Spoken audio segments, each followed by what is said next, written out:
घर अगाडि थोरै तरकारीहरू लगाएको यो लाइकिरो लागेर सबै सखापै बनाइसक्यो। यसलाई जोगाउने कुनै उपायहरू छैन।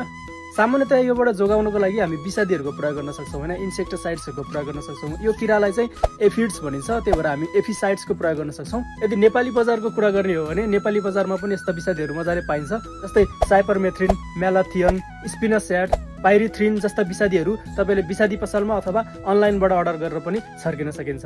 यो मैले आफैले खानलाई लगाएको, सकेसम्म केमिकल विषादीहरू चाहिँ युज नगरौँ भनेको कुनै अर्ग्यानिक तरिका छैन। यसलाई अर्ग्यानिक तरिकाले पनि मजाले रोक्न सकिन्छ। बजारमा यो निम ओइल पाइन्छ होइन, यो चाहिँ निमको बोटबाट बनाएको, निमको पातबाट बनाएको तेल हो। यो एकदमै अर्ग्यानिक हुन्छ होइन, यसले एकदम राम्रो काम पनि एकदम राम्रो काम गर्छ। यसलाई लिएर आएर अनि लब हप्तामा एकचोटि छर्किन सक्नुहुन्छ। सबभन्दा बेस्ट आइडिया चाहिँ यो हो। तर अब यो भन्दा पनि अझै म घरमै बनाउँछु भन्ने हो भने चाहिँ हामीले यो लुगा धुँदा प्रयोग गरिन्छ नि यो लिक्विड, त्यसलाई पानीमा मिसाएर अनि लगभग 2-3 दिनमा यो छर्किदिने हो भने पनि यसले बोटलाई पनि असर गर्दैन, माटोलाई पनि असर गर्दैन, अनि यसले किराहरू पनि मार्छ।